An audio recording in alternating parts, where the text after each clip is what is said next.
Welcome back, ladies and gentlemen. This is the Q&A show on Inside the Birds platform. I'm one of your co-hosts, Jason Avant. I'm here with my main man, Quintin Mikell. Q, say what's up to the people. What's up, everybody? Back at it again. Excited, man. Excited. It's been a crazy weekend for myself, traveling to Michigan late night game. Purdue, who wants to watch Michigan and Purdue late on the Saturday night? Nobody. For some reason, it happens. I had to get up early, get on a plane, come back to Philly so I can talk about the game and make sure I make all my shows. So it's been a crazy one. But with all that being said, the Philadelphia Eagles beat the Cowboys 28-23. Seemed like neither team wanted to win the game at the end of the game, but the Eagles were able to eke it out due to the Cowboys doing what the Cowboys do. I already coined the term, called it cowboy. And what that means is the Cowboys will find a way in critical moments to lose a football game. They had the ball 3 times inside the 10, under 5 minutes. 5 minutes to go in the game. 3 times. Yep. Couldn't get it done. Couldn't get it done. Dak Prescott you could have literally walked in. All you do is make a left turn, dude. Make a left turn. You let BG force you to the sideline because you're afraid to get hit by a big dude. So that's what cowboy is. Sorry, so let's before I keep talking about that, let's get into it a little bit. Q. Let's talk about it. The defense. First topic is going to be defense. Was Sean Desai's game plan to stop CeeDee Lamb or just let him do whatever the hell he wanted to do and try to limit everybody else? And the same time, let's talk about the slot defenders, all of them, the defenders, inside people, defenders, from Morrow to Byard to Sidney Brown to Eli Ricks. What the hell is going on? Man, that was ugly. CeeDee Lamb put on a clinic against our underneath coverage, our inside backers and our safeties at times, nickels. Like it didn't matter who was lined up on them. Now they did. I think that McCarthy. And I don't think he's particularly a great coach, especially towards the end of games. I think he's shown himself to kind of cause more harm than good with his play calling. Mm-hmm. But in the middle of the game and the way he was attacking with CeeDee Lamb and all the different combinations and moving him around and putting him in these situations, it didn't matter who was on him. It was like Eli, yep, Morrow, yep, Bayard, yep. Like everybody took a turn. And Bradbury, yep. Bradbury. It was ugly, man. And we've been talking about it all year. I mean, that's a huge low point in the defense is that interior. And that's exactly what Dallas did. They attacked across the board. And, yeah, go ahead. Keep going. No, you good. Here's the thing. Like, I'm sitting there watching CeeDee Lamb. He's running routes on air, and he's running lines. Not many times did he give a great move. The slant and go, it's a slant and go. A Colorado and go from the inside, and he was able to get open. Like, I get that route. Right? That's a hard route to cover. I give you that one. But just deep crosses, slants, shallows, basic things. Yeah, that's the shake route, the Colorado I was talking about. Right? Okay, yeah. So like instead of a shake is a 5-3, he basically did a 3-3, which is a Colorado, like a short version of shake. And all of his routes were basic. They were run up the field, make a left, make a right. There was like not much resistance at all when it comes to stopping, impeding progress or anything like that. So it's just, I don't know if our guys are like, they know that they're doing bad and it's in their mind. Like I've seen a few dudes backpedaling. The backpedal didn't even look right. I don't know if you watched the tape. Like I'm not gonna call a guy out, but like the back pedal didn't even look good. I'm like, this is bad right now. So yeah, so I don't think that the game plan was to allow CeeDee Lamb to get whatever he wanted. I just don't think that we can stop anyone right now. So people can take what they want. It's not that we're trying to, it's just that we're not efficient and or talented enough in those particular areas. Everybody in our secondary is a liability right now in coverage except for Darius Slay. I agree. Right now, I'm not saying that it can't change. Bradbury is a problem, and we're going to talk about that right now. Let's talk about that. James Bradbury, Darius Slay, how did they play overall?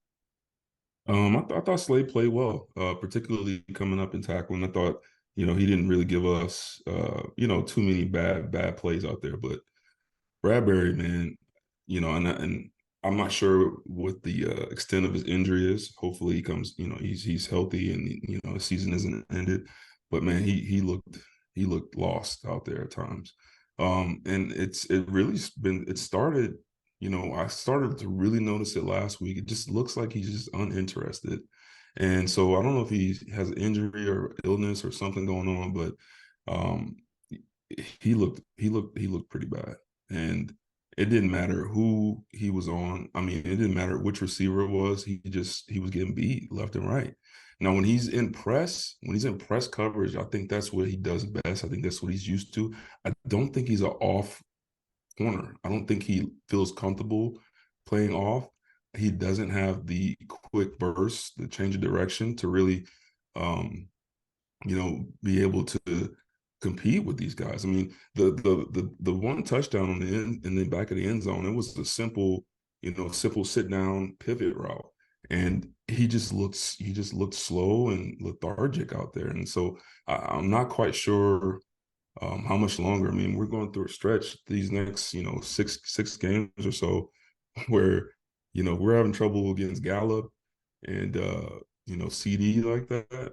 Jalen Tolbert. I mean, it's going to be a rough go if we don't get this fixed. So yeah, I like Bradbury as a person. I get a chance to meet him, and we eat at the same restaurants over here in Jersey, right? So I like him as a person. The thing is that his play is below the standard. If this is the line, you see my messed up fingers, but if this is the line, he's like below that line right now. That line of success, that line of dependability, he's below that line. And the reason he's below that line is that he's not using his strengths to the best of his ability. Even when he's impressed, they don't always touch people the right way.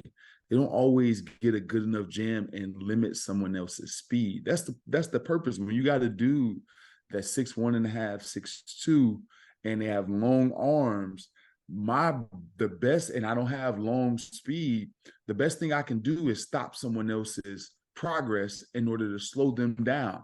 Basically, I make them run a 4.5, which what I run. I can do that, right? If I'm close enough to them, I can keep them on top. All those things, I mean, keep them on the bottom, and I stay on top, right? So he doesn't do that part well, and then his movement is just not good right now. Like, he's looking to grab and stops his feet. That's how he got beat on the back of the end zone with the scramble. That's a scramble, takes forever, right? Scrambles is hard, but you got to understand that I can't allow my feet to stop moving and start looking back at the quarterback. Twice he got beat like that. One later in the game on to Tolbert, and one, in that same drive. Like 2 plays he got beat on the same type of thing. And also the holding calls. The holding calls are just, we're going nuts right now with defensive pass interference, and also, illegal contact with all of our guys, because we are not fast and we're not twitchy in certain areas, and it's hurting us. Now, at the end of the game, the defensive pass interference, the one that gave that 40-something yard penalty that he gave up, why is the dude behind you? Like, why? Like, what? How is he behind you? The only way they can beat you is to get behind you. So how does the receiver get in a position where he's on top of you when you're basically in a prevent defense? What are you looking at? Like, what are you thinking about? Your only goal is to stay on top of the receiver. You're off by 10 yards. How does that happen? I don't care if that dude runs a 4-1. You're off 10 yards. All you have to do is keep running backwards. If he stops and catches it, at least they gotta do 3 or 4 of those to get down in that position. Agree. And that's a long throw to run a 20-yard pattern, and I can't get back to it in time. That's tough to do it consistently and complete those. Yeah. Right. So him getting in that position, there's nothing he can do once you're in that position, because we as receivers, Gallup did a great job, because that's what we're taught. If the ball is thrown short, go through the DB, the defender, and we'll get a pass interference call. You just keep fighting back through his body, you're going to get a pass interference call. And that was great coaching by the Dallas Cowboys in that situation. But how do you get in that situation? You just don't. You don't. Yeah. Because that happens. Exactly. Yeah. And, I can't, another thing I want to add, and I'm a huge fan of Desai. I think he's a tremendous coach, especially with his halftime adjustments. But I do think that this game, he got a little bit outcoached. I think, particularly like, okay, the Eagles just, the Colorado route, for example, that we're talking about. Eagles just go up 28-17, right? Third quarter, minute and some left, right? Mm-hmm. So in that situation, it was 1st and 10, and we're in cover 1. Like, I'm a huge fan of playing man. I'm a huge fan of playing zones, but on that play in particular, we're in cover 1. They motion the back out. So what happens? The linebacker goes across. He's got to go. That's his man coverage. Mm-hmm. That left a huge void, and I wish I would have queued up the play. A huge void in the middle of the field. And I almost felt bad for Bayer because against C, he's one-on-one, man across the board with zero help in the middle of the field, and he runs that Colorado route. And so, I think at key times, I think that Desai had us in the wrong calls a couple times, and especially on the last play where Sweat gets a sack. Somehow Turpin ends up man-to-man. Man-to-man on with Cunningham. How do you put this dude is one of the fastest guys in the NFL. How is he man-to-man with Cunningham in that situation? And he was coming open too on that sail route. He was coming open. Thank God that Sweat got there, because that would have been a touchdown, game over. And so I just think that in certain situations, he does a phenomenal job making adjustments. But I think that this week, I think he got outcoached a little bit in those key situations. Yeah, here's the thing. As a coach, I'm not going to fault you with playing with lesser personnel. I can't fault you for that. But I can fault you on what you think their ability is. You're playing like they're elite. You're calling a game like, I've seen Bayer's tape, but it's not the best right now. I've seen it in the past. It was better than this. Like, Ferguson was giving him the blues. Yeah. And normally I would say that he's going to be the tight end every time. Not this past game. Ferguson had hands ready, getting open whenever he wanted to. And once you start seeing it as a coach, maybe that takes a quarter.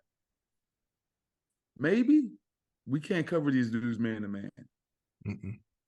Let's if we're going to cover them man to man, it's going to be in key situations where we need it. And I'm going to bring pressure so we get the ball out of their hand, right? That's how you do it. And I think that he was playing a game like we got elite personnel, bro. Like, we don't right now. Yeah. We don't. We got one dude that can cover right now that I trust to cover is Darius Slay. Yeah. We need a safety over the top of Bradbury. And then we need Bradley Roby to come back like tomorrow in order for us to have a legit shot. And then And then we're going to need one of the safeties, and it's going to be Byard because whoever it is, we're going to need them to play better in coverage versus tight ends because we got nobody else. There's nobody that we can go out and say, hey, we got this person that's going to come in and we can run dime. No, we don't have a dime package. We have base. We got goal line. We got some front changes, but we basically got base and we got nickel. There, like, more DBs is not a good thing for our team. Nope. Okay, so with that being said, that's my problem with Sean Desai. I believe that he's a good coach. I believe that there's some times where there's times where the plays was called perfectly, like Sidney Brown giving up the touchdown to Turpin. That was a perfect call. Yeah. You can't let them get out. I remember back, like, when you play against good teams, you got that return route and they got a person inside. You're not coming back out. Yep. You get what I mean? You go in there if you want to. I'm gonna stay right to you. I'm gonna stay right to your outside. I'm gonna stay right there on your outside shoulder, and you go in. I'm gonna carry you so you don't get a cheap one on me. And when you try to come back out, no, you're not coming back out. I'm in better position than you. That's how that play's supposed to work. No way he's supposed to get back out when you got an inside help right there. So there's times where Sean Desai called the perfect defense, and it still didn't work.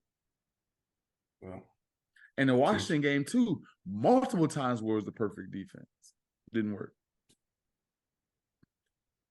It's frustrating. Yeah. It is.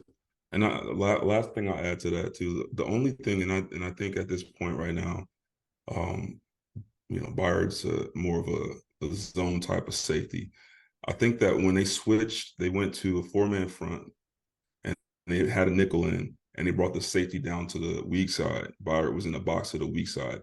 I think that really was a good adjustment. I think that kind of helped our coverage because now we have two more athletic guys on the outside flanking our linebackers in the middle, and then they're not being asked to really vacate the middle of the field as much. So hopefully they see that on tape and they say, okay, you know what, maybe less man, more zone. We'll bring some more athletic guys down to the weak side, let our front just get after it. Because I think if you give this front enough time by playing zone and getting your hands on like the things that we've always been talking about, they can do some real damage. They can disrupt the game. They need time though.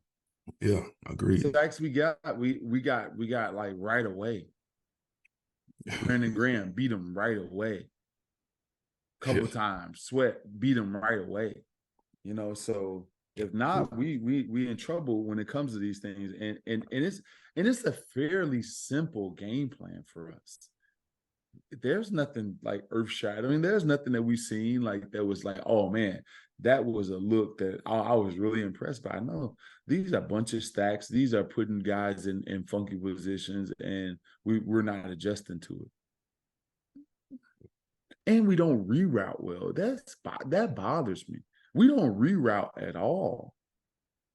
Like, we don't touch people. Like, they just run up the field. Godfrey.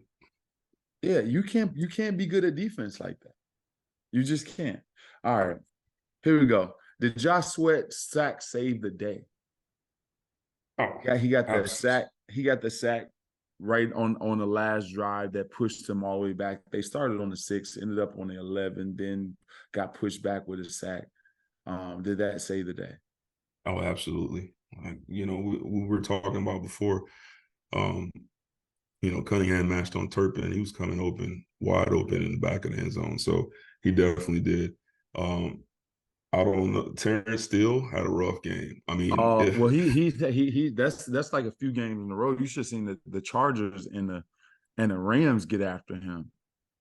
Yeah, like they getting after him. Everybody knows like that's the easy one. They paid him good money too. I like it. That means he's gonna be there.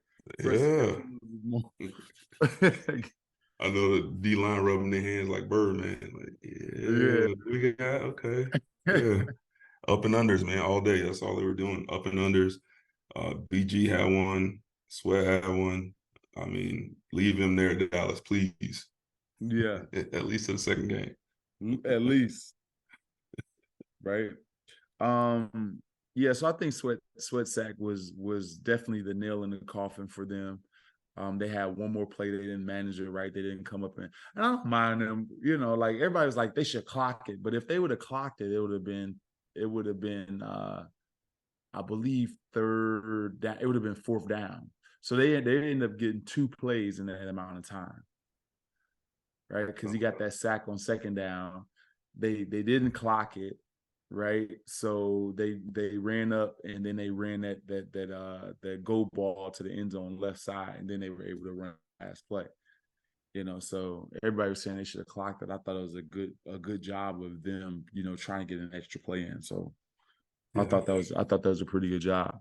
But I believe that saved the day. Brandon Graham stopping them, the other possession, and also getting Dak Prescott out of bounds. But when you really think of it, the Eagles, their last 4 possessions going back to the end of the third quarter, they got they got 6 possessions in the second half.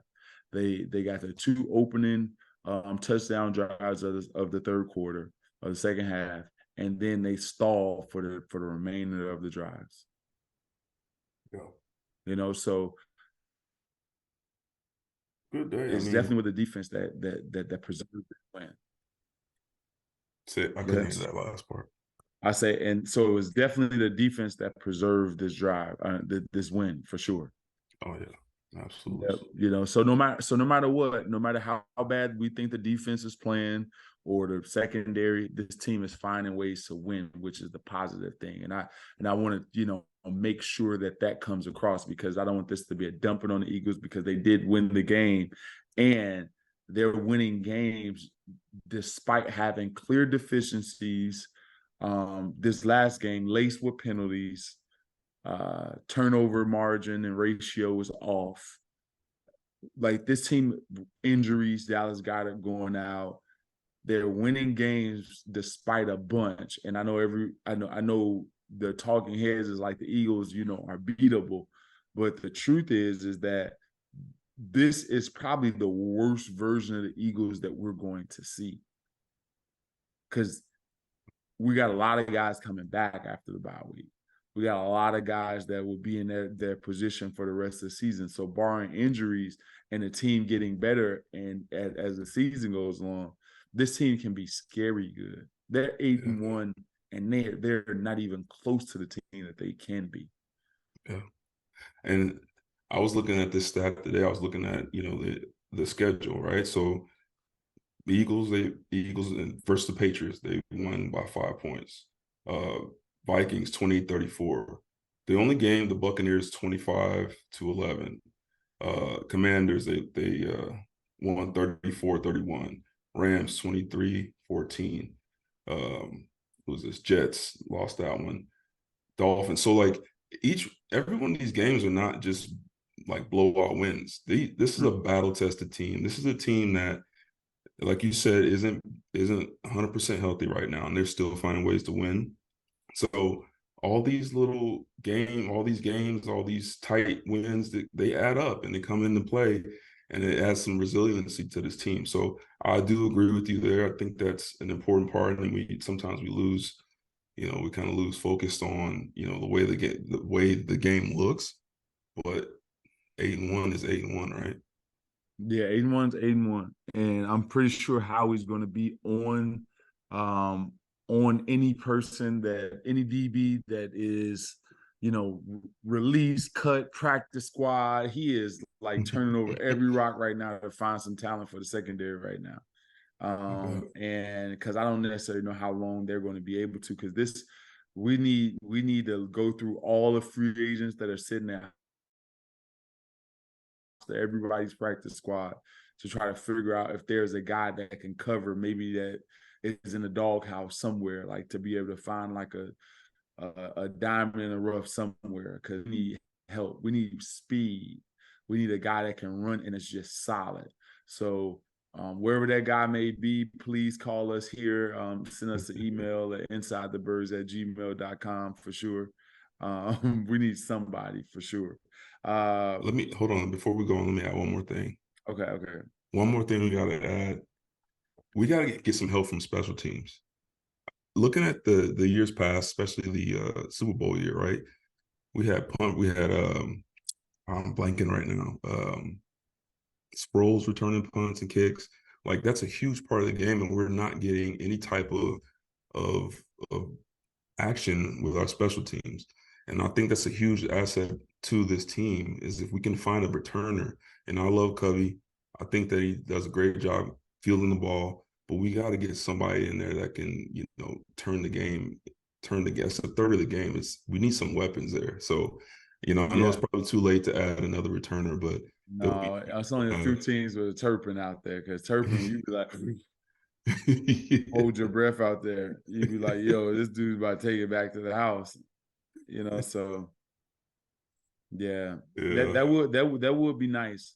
I thought that Dak was comfortable most of the game because of lack of pressure. That when the defensive line they got sacks early and they got sacks late, but there's a middle part of the game where just super comfortable, right?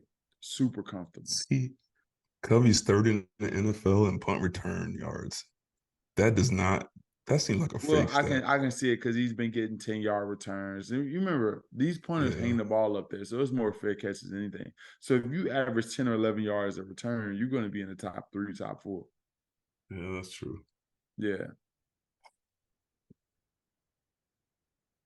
14. Yeah. So He that's gets what it is. 14 per You return. you can't be talking about Covey like that in Philadelphia. No. I Go. love the guy. I Yeah. just wish that, take one to the house, man. Give us Some something. give us something, man. Yes. It's not enough just to feel it. Let's score. Let's Score. go. All right. All right, you guys. So we have another show called Inside the Tape with our very own Greg Cosell and one of my former teammates, Clay Harbor. It airs every Thursday. Again, Inside the Tape. They go and break down the film, give you guys deeper insights. Make sure you check out Greg Cosell. I learned so much from Greg Cosell pretty much every week. And also Clay Harbor, great mind. Their chemistry is growing. Check out Inside the Tape every Thursday right here on Inside the Birds YouTube channel, Amazon, Facebook, Instagram, Twitter, every handle. Make sure you check out Inside the Birds and email your questions to insidethebirds@gmail.com. Again, hey, it's Jeff Mosher. I love the fall because football's back, but it's also my busiest season. Between work, kids going back to school, youth sports and activities, there's just not enough time, especially to make a good home-cooked meal. That's why I love HelloFresh. They deliver farm-fresh food with pre-proportioned ingredients and seasonal recipes right to my doorstep. No more wasting time at the grocery store because America's #1 meal kit helps make home cooking easy, efficient, and affordable. We don't waste time researching new recipes and planning meals. With HelloFresh, the shopping's already done. The perfect amount of ingredients arrive with step-by-step recipe cards. How efficient is that? Plus, HelloFresh saves you time and money. HelloFresh is 25% less expensive than takeout, so you'll get a home-cooked meal without digging deep into your wallet. Don't forget about taste and selection. HelloFresh makes food for meat lovers, seafood lovers, vegetarians, and those who love variety. My personal favorites are the spicy Creole stew and pecan-crusted trout, 2 dinners my whole family enjoyed, and we actually had time to sit down together and eat at the table. Go to HelloFresh.com/50Eagles and use the code 50Eagles for 50% off plus free shipping. That's HelloFresh.com/50Eagles. Use that code 50Eagles for 50% off plus free shipping. Act now for America's #1 meal kit. Q, we're going to give it over to you for the offense. Okay, yeah, let's talk about it. Dallas had another great game, but ended up getting injured. How do you think that this will affect the offense moving forward, having Dallas Goedert out with injury? Well, I knew it right away. I sent the message in the chat in our pregame chat because there's some conversation going on there. I kind of knew right away with the nature of it that arm bar, when you arm bar like that for the stiff arm, it puts you vulnerable if a guy puts his body weight there. So we're always kind of hesitant Like when you stiff arm, you don't hold it. You jab it and you try to bring it back. You don't sit there and hold it because a guy can put a jujitsu move on you, which is what Marquise Bell did in that situation. So, Dallas is definitely, arm is fractured, trying to figure out who's going to be the guy. Stoll doesn't run well enough, but Calcaterra is coming back from injury and we got a bye week. And now it's his opportunity because we drafted him because we talked about him being, a down the field threat, being able to run. Now he's going to have to prove his worth in this moment. So the guy that I'm looking forward to is seeing how Grant Calcaterra plays through this situation. Stowe will continue to be a good blocking tight end and all those things, but this one here in the pass game is going to come down to Grant Calcaterra, and that's the only way I think that you can see they did sign a guy, Albert O, but like I said, the one with the most experience is going to be Grant Calcaterra because he's been here for this is his second year now. So I'm looking forward to see that. Now, here's the other thing. I don't think that we drop off anything. I just think that now it's actually easier for us to run the football. Yeah. Why do I say that? Because one of the problems that we have with running the football is that we can't satisfy everybody. Right? When we run the football, Devontae Smith don't get his catches. A.J. Brown may get frustrated. Dallas Goedert may get frustrated. So we tend to pass a little bit more toward our money because all of these guys are paid, right? So we want to pass the ball to our money, which limits us in our success in the run game. Now we don't have to worry about feeding Dallas Goedert. Grant Calcaterra is not going to say anything. So now we have to feed A.J. Brown, Devontae Smith, and now that third person should be the run game, which now we should see those targets that went to Dallas Goedert go directly to the run game. Mm. Let's do it. So are you a little worried though that we, obviously you said Stoll is a better blocker, Calcaterra is more of a pass receiver. You think there's going to be a little bit of telegraph in there? No. An offensive game plan? No, I don't think so. I think I don't think that. Just to be honest, Dallas is a very good player, but I don't think that we can't figure out ways to win without him. Got you. Makes sense. I just don't see that. Just with all the other talent that we have a too much talent problem at times. On offense. On offense, not on defense. Defense, we definitely don't have enough time. All right, here we go. Next question. So, despite the knee injury, Jalen Hurts came out and put 2 touchdowns on the board in the third quarter to go ahead. What did you see from him this past week? Overall game, Jalen Hurts, he did what he needed to do in order to win the ball game. Had some great throws. That throw to Devontae Smith, you cannot throw a ball better than that. Beautiful. You can't throw a better pass than the one that he threw to Devontae Smith. There's a couple throws that I would say Jalen could have had back, but as far as him toughing out through injuries, getting hit directly on the knee, looked like a dirty play almost by DeMarcus Lawrence. Yeah. And him being able to get up and come back in. And it wasn't just him coming back in. That next drive, right after the break, after halftime, they put him on the read option in order to get the first down on the third down. Right. And he was able to run for it and get it down before, Micah Parsons can get to him. That's like grit. That's toughness. And so to see that, I just think that it's a positive sign going forward. But we definitely need the bye week. And as far as the overall performance, he didn't turn the football over. That's always a good thing for the Eagles, is that he didn't lose a fumble. He fumbled it, but didn't lose a fumble. He didn't throw an interception. And those moments with Dak Prescott, going ham, throwing for 400 yards and, 3 scores, like, you need your quarterback not to make mistakes. And that's the thing with Dallas. Dallas has a very good defense. And when they turn you over, it's like they're a different team when they get turnovers. When they get extra curricular points, like defensive touchdown, special teams touchdown, they too much to handle. But so we did a good job of making their offense continually be good in order to beat us. And it came out that they couldn't be good for the entire 4 quarters in order to beat us. But we didn't give their defense free shots. Here's one play that I'll get you, and I've been talking long, and I'll let you get in there. Q.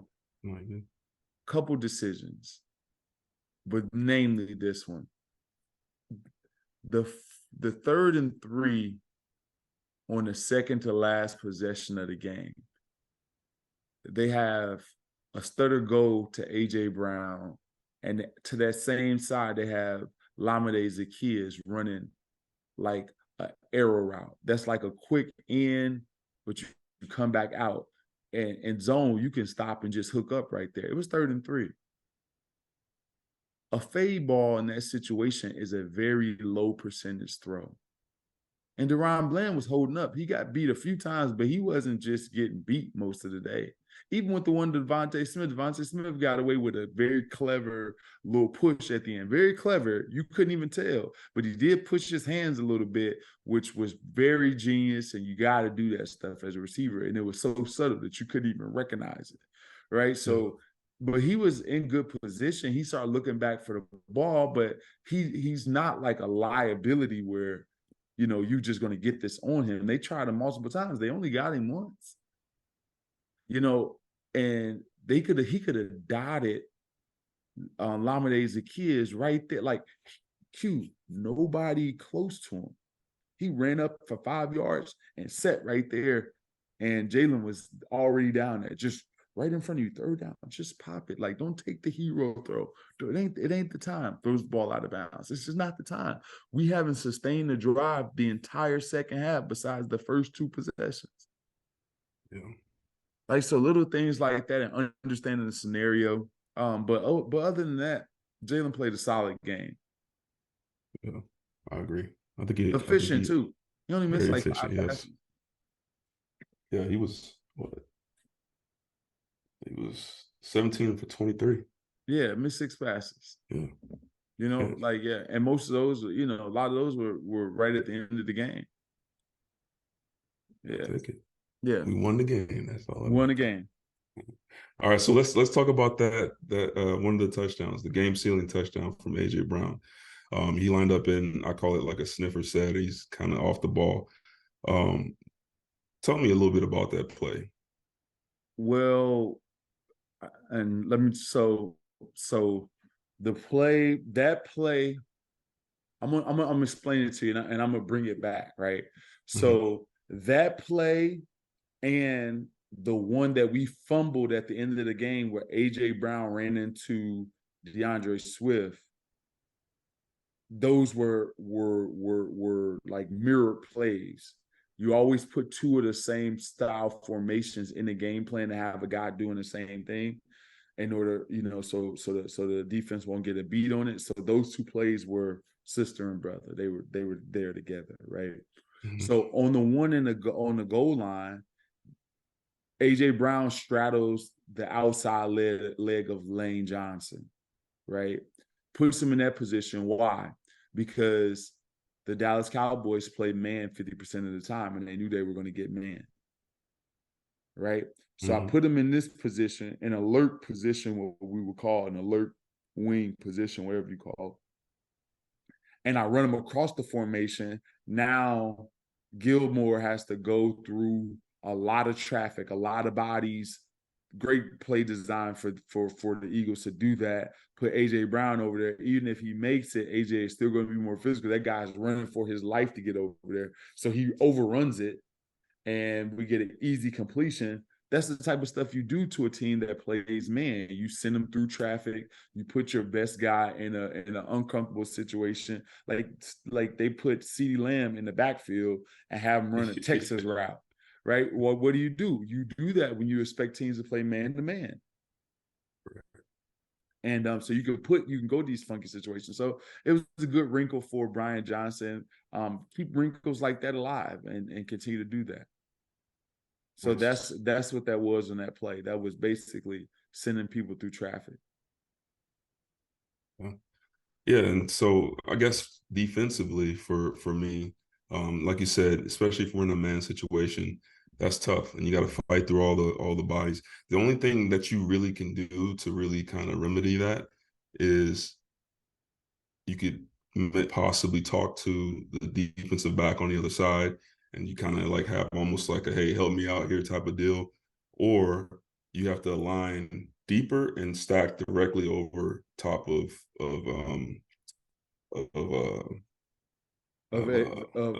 like a AJ. linebacker or safety or something like that.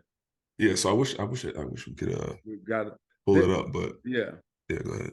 But yeah, Okay. so defensively, that's the only way you can really do it is you check to a zone, or you just align stacked up at about 6 yards, and you just pray that he does go across, and when he goes across, you just pray that you have enough speed to catch him. So it's a great play call. There was guys do like that if it's on film, and we don't have that wrinkle before. So now it's on tape. So now the next team will be prepared for it. But it was an original wrinkle. So it's kind of tough to say we have sent him out to that flat, the same flat, go back out to the flat, but we never sent them across the formation like that. So the guy doesn't know. But if you have a tendency of going across formation, guys start to cheat a little bit, and they be ready to go in motion when you're ready to go in motion. Or when the ball snap, they are already 2 yards over there. They're like, I'm gonna get a head start if they know. The other thing you can do in that situation, which some teams do, is that they'll give up a pass rusher in order to stop that guy from, like, if there's a team that likes to do those unders like that a lot, there's certain coaches that'll give up the defensive end so he can chip that guy on his way to the passer. The Eagles actually do that. Yeah, to disrupt it. And that's the way that you can, on defense, stop it. Have the outside end. You see anybody going back, make sure you collision him before you get into your pass rush. Right. Yeah. So that's one. Huh? No, I said that's right. I used to hate Absolutely that. I'd be right. out there like, it'd be like, you gotta avoid, Jason, you gotta avoid the defensive end. We used to have to practice that. Stop his feet. He's slow. But if you let one of them big old jokers hit you, you mess around and you ain't coming back. You ain't coming back for that play. It's a wrap. Over. All right. So yeah. Let's see if it goes there. Hold on. Yeah, because we don't get it. So here's the other part of that play, Q. Here's the other part of that play. The third down, the 3rd and 7, the last play that that basically we had the ball and we fumbled, the 4th quarter fumble. AJ Brown, I told you before, he was straddling the outside leg of Lane Johnson. Right? Yeah. We had a 3-by-1 on that side the next time. So we had Lane, we had the tight end, and then we had Devontae Smith.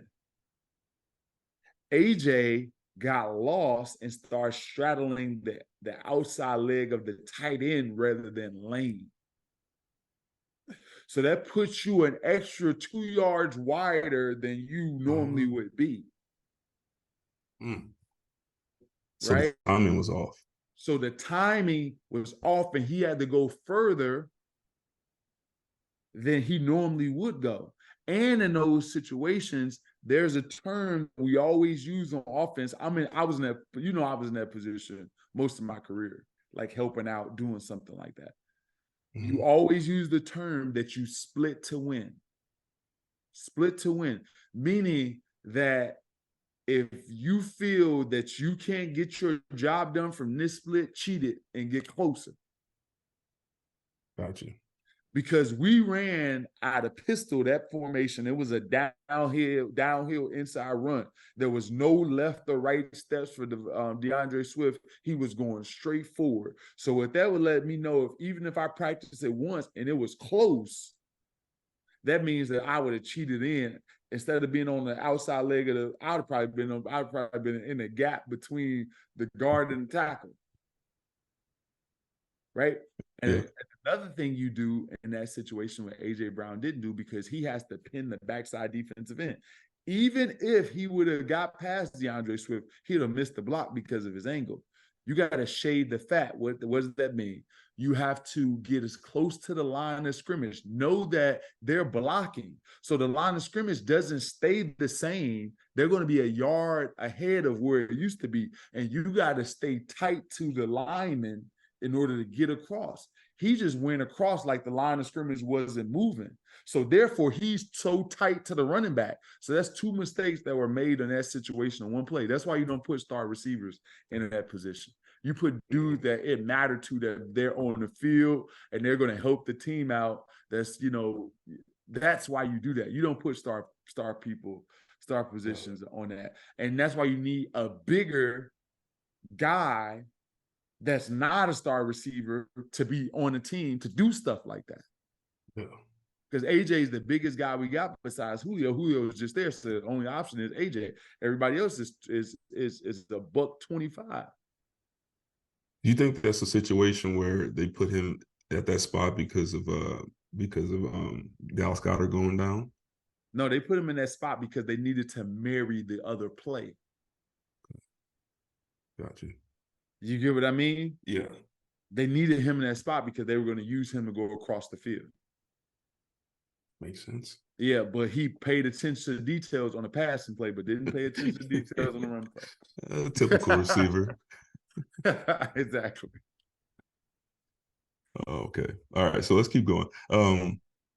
So yeah, once again, the Birds, they didn't run the ball too well.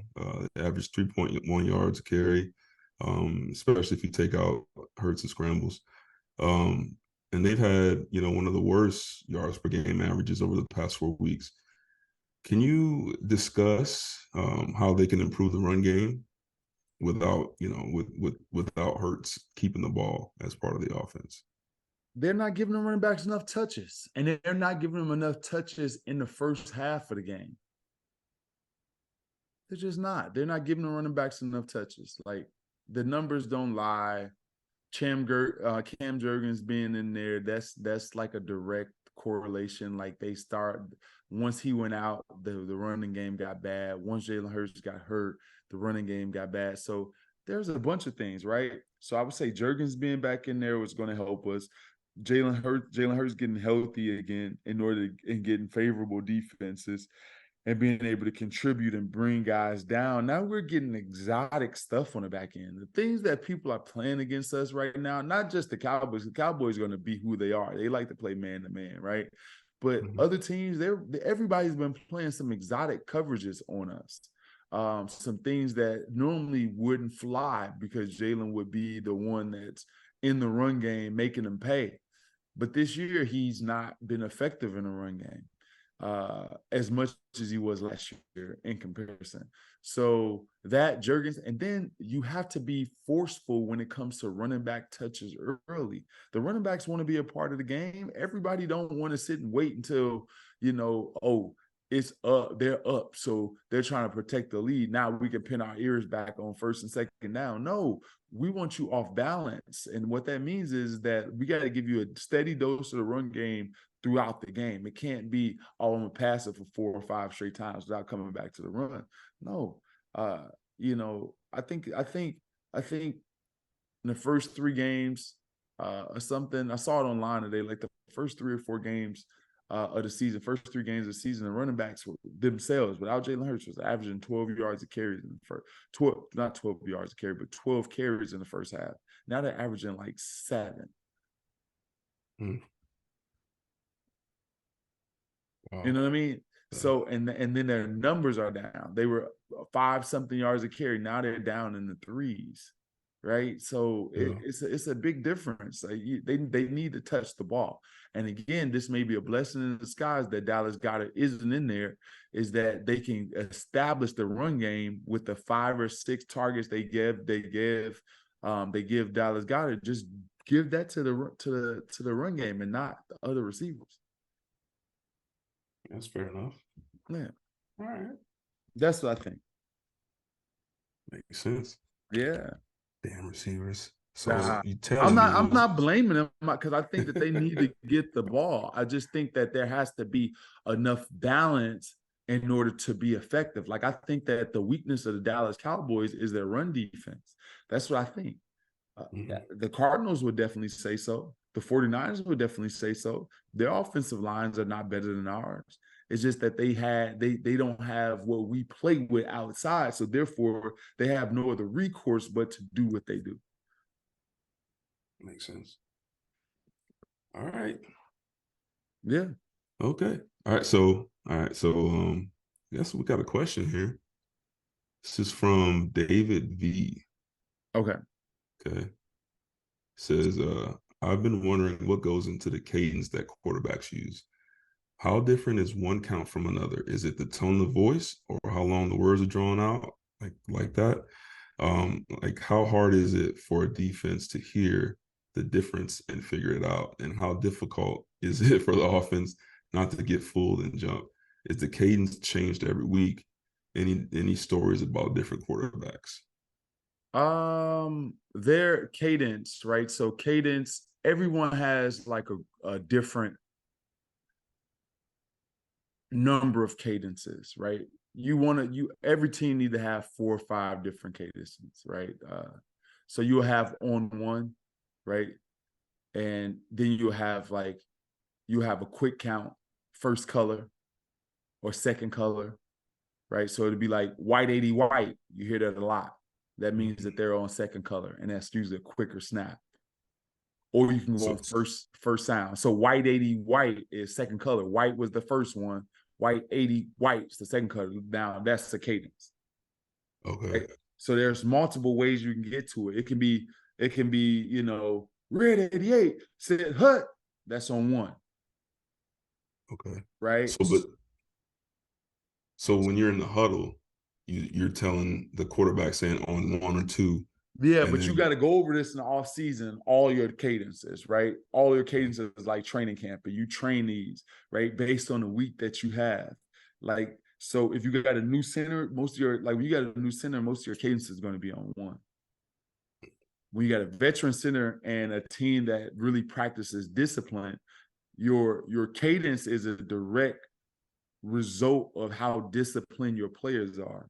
If you don't have disciplined players, you're going to give up more sacks because everyone's going to know that you're on one all the time. Okay.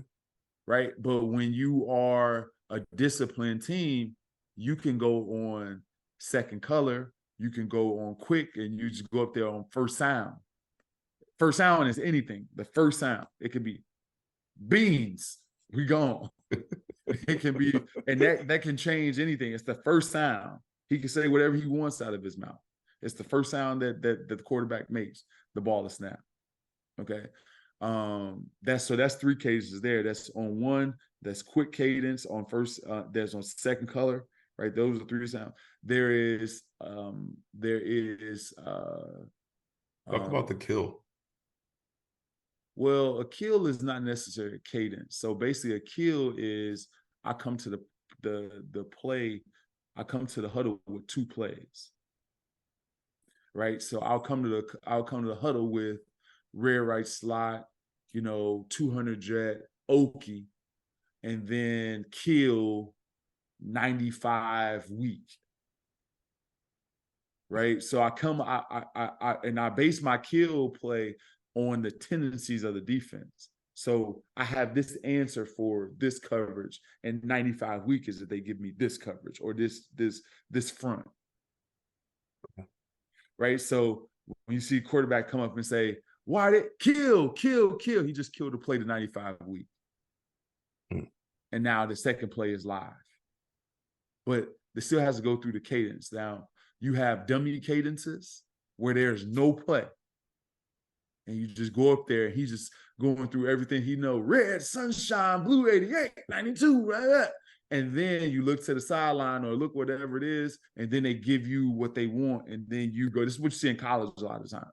And then and then they give you the play or whatever it is, and then you run the play from there. You have, and some people call that dummy. Some people just call it, when you're trying to get the defense to show whatever it is they're doing. I can't remember the name of that particular cadence right now. I'm drawing a blank. But that's it. Peyton special. Yeah, right. So that's it. Delayed cadence where you just barking out stuff, and then you're trying to get the defense to show, and then you call a play. Don't move. We tell them don't move, and then I'll give you the play. Don't move. But yes, voice inflections, all those things matter. You can't just go up and be like, why you can't do that, because that's illegal in the NFL. Like, you can't jerk and do all that stuff. You can change your tone, but you can't like body move. And most of the time when you aggressive like that, your body's going to move too. So coaches tell you not to go like drastic when it comes to certain cadences. But there is voice inflections. There is like different things that you can do in order to draw a guy off. Yeah.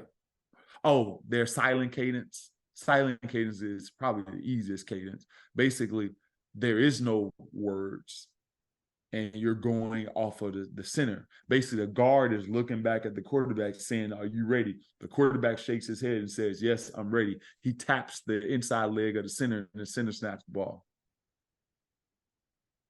I love that. I know defensive linemen love that. You can time it better when the guy's like that. Yeah, when the guy's like that, and then he hit the leg. Defensive line loves silent cadence. So it's go time. Yeah. So that's it. Make sure you guys are checking out Launch Trampoline Park in Deptford, New Jersey. Launch Trampoline Park in Deptford, New Jersey. Q, I got a question for you. We don't have the name of this person, but the question is, how do you see the NFL landscape headed into the Eagles bye week? Are the Eagles head and shoulders above others? Should they be viewed as Super Bowl favorites? I don't think they're head and shoulders above everyone. We just discussed a lot of the deficiencies in this team and things that they can do better. They are still 8-1. I think that, a team like the Niners, especially when they get back healthy, can definitely cause some trouble for us. Even Dallas, I think Dallas, we won by 3 points.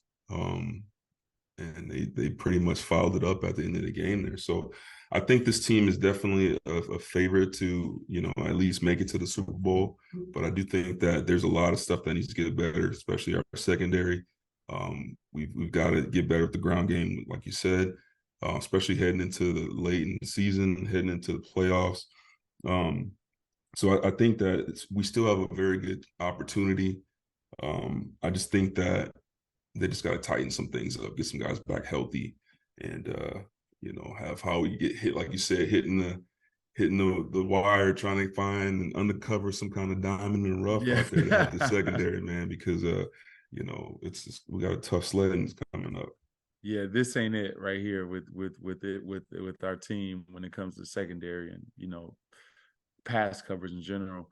I'll say with that question is that our team has the most upside of any team in the NFL. Great. Because we're winning, we're learning from our wins, and we only can get better defensively, barring injury, and also offensively. There's so much untapped potential and so much better we can play right now. It's not even funny. Right, our team hasn't played well and still won, so I think that's a good thing going into the season, going into the bye week. Absolutely, yeah. And it's hard too. Like, a lot of times we forget. I mean, this is Brian Johnson's first time calling plays. This is the side's first time, I believe, right? Or was he? Yeah. Yeah. So, there's still some growth to be had. He's still young in terms of experience-wise calling plays. So there's still a lot to be gained from this team. So, Yeah. All right. So I got another question. You want to move on? No, we let's go. Robert C. Okay. Got it. This is for you, Jason. Okay. How hard is it for receivers to run routes if they're not the primary option on the play? Is there a tendency to go harder when you expect the ball? Of course it is. I would lie to you if I didn't. Right? There's routes that just we do for the love of the game. You're not going to ever get the ball. They'll hype you up and say, hey, man, you might get it. You got to stay alert. You got to stay. Man, look, he's never thrown this damn ball. Okay? And you got to do it just because it's almost like you being nice to your in-laws. You got to do it for the good of the team. You don't like them, but you got to do it for the good of the team. You know, that's your wife's people, right? So you're like, I don't like them. But in order for the honey to stay sweet, you got to run a route for the love of the game. And you got to do what you got to do in order for the team to work. And some dudes are better at it than others. And to be honest, unless that guy does that job, A.J. Brown doesn't get open. Unless that guy does that job, the running back doesn't, gets, be, free to run or whatever it may be, or the quarterback doesn't get a clean look. So a receiver not getting the ball and knowing that he's not getting the ball, there's a bunch of guys that are good players that will never get the ball just because of how the NFL is a business. And they got to do it.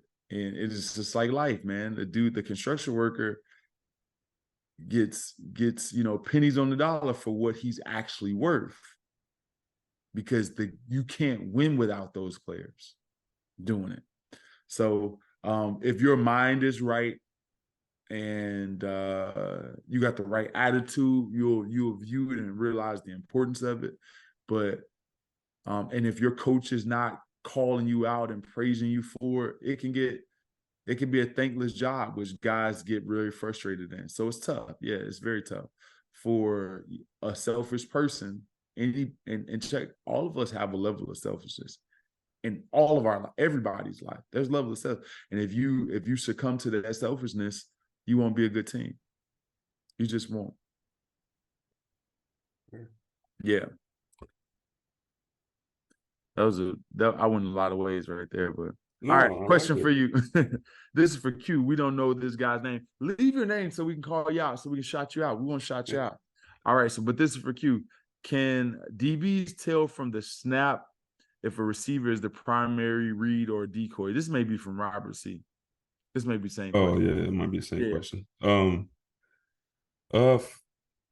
I think to a certain extent, yeah. I think you can tell.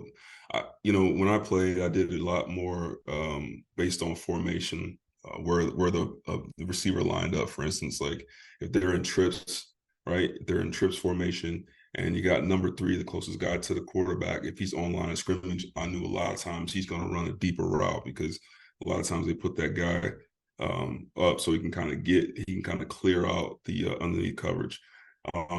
So that same situation, if it's trips this way and they got a receiver that's basically all the way on the opposite side, I know they're trying to work here. So, you can kind of tell a little bit formationally. And a lot of young receivers too, like you said, they know when they're not getting the ball. They come out, they sulking a little bit, they got their head down. Sometimes they don't even put their mouthpiece in. So just little stuff like that you can tell. But once the play starts, you gotta check that out, because if you're assuming that someone's not gonna get the ball and they end up getting the ball and you're on the other side of the field, yeah, hey, coach gonna have you come sit with him. Hey, yeah. Come over here on the sideline, hold my cord, just stay right here. So you can check off some things early on in the snap, but you still got to play discipline. So that's the way I look at it. I found out when I was at Michigan, like, because my coach would tell me, he was like, dude, you play different on runs and passes when I was in my freshman year, because I started playing in my freshman year.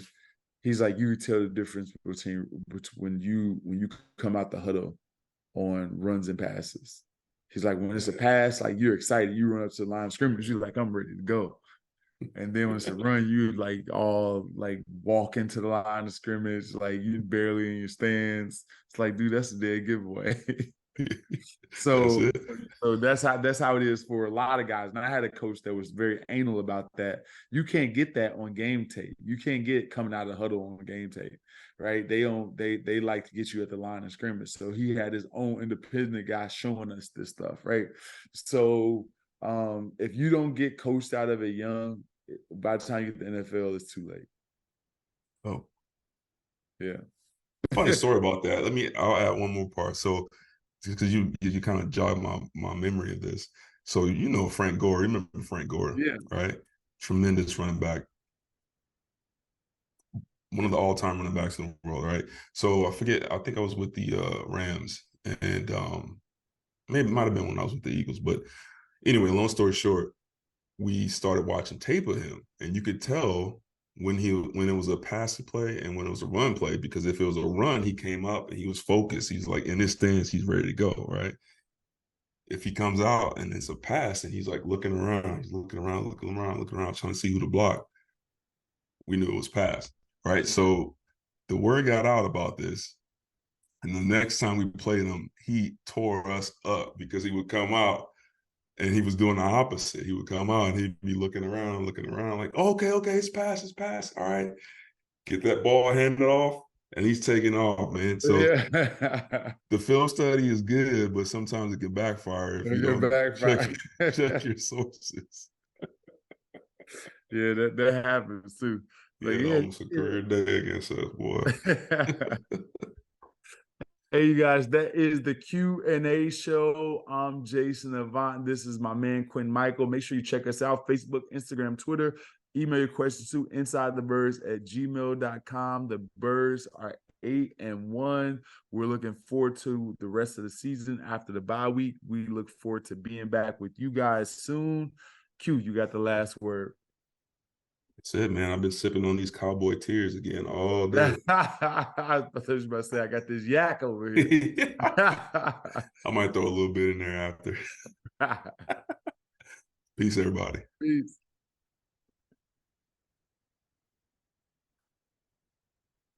Jeff.